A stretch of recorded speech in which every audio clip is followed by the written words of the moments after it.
केला तो त्यांनी जे स्वीकारलं ते पक्षासाठी एक तरी बळ ठरलं.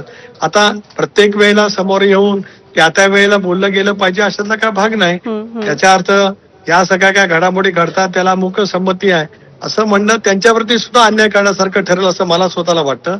त्यांच्याकडे कमालीचा आत्मविश्वास आहे, धीरोदात्तपणा आहे, संयमी आहे नेतृत्व आणि अभ्यासू नेतृत्व सुद्धा आहे.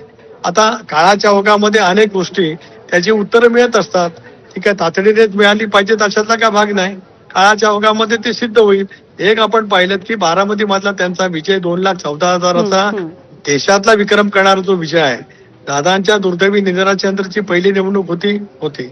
दादांच्या बद्दलची सहानुभूती होती, पण दादांची पोकळी वहिनी त्याच पद्धतीने भरून काढण्यासाठी यशस्वी होऊ शकतात हा बारामतीकरांनी टाकलेला विश्वास याचा सुद्धा कुठेतरी आपण म्हणजे विचार करणं आवश्यक आहे. आपण करतात पत्रकार म्हणून मी आपल्याबद्दल काय बोलत नाही, परंतु हा सुद्धा एक विचार आपण जर काय लक्षामध्ये घेतला की इतक्या प्रचंड मताधिक्याने बारामतीकरांनी ज्या वेळेला त्यांना विधिमंडळामध्ये पाठवलं हा एक तऱ्हेचा देशातला विक्रम झालेला आहे. खरं तर ऊन वगैरे नसतं तर अजून त्याच्यापेक्षा जास्त मतदान झालं असतं आणि झालेल्या मतदानामध्ये 95-96% मतदान यापूर्वी कधी उमेदवाराला पडलेलं नव्हतं. अगदी पोटनिवडणुकीमध्ये सुद्धा किंवा तो अर्थातच एक विक्रम आहे. पक्षात सगळं काही आलबेल आहे, कोणतीच नाराजी नाही आणि पार्थ पवारांनी अशा कुठल्याही सूचना दिल्या नसल्याचं आपण म्हणताय. सुनील तटकरेजी आभार आपले, आपण पक्षाची भूमिका स्पष्ट केली त्याबद्दल. धन्यवाद. धन्यवाद. आपण मला हे बोलण्याची किंवा मांडण्याची संधी दिल्याबद्दल आपले आभार.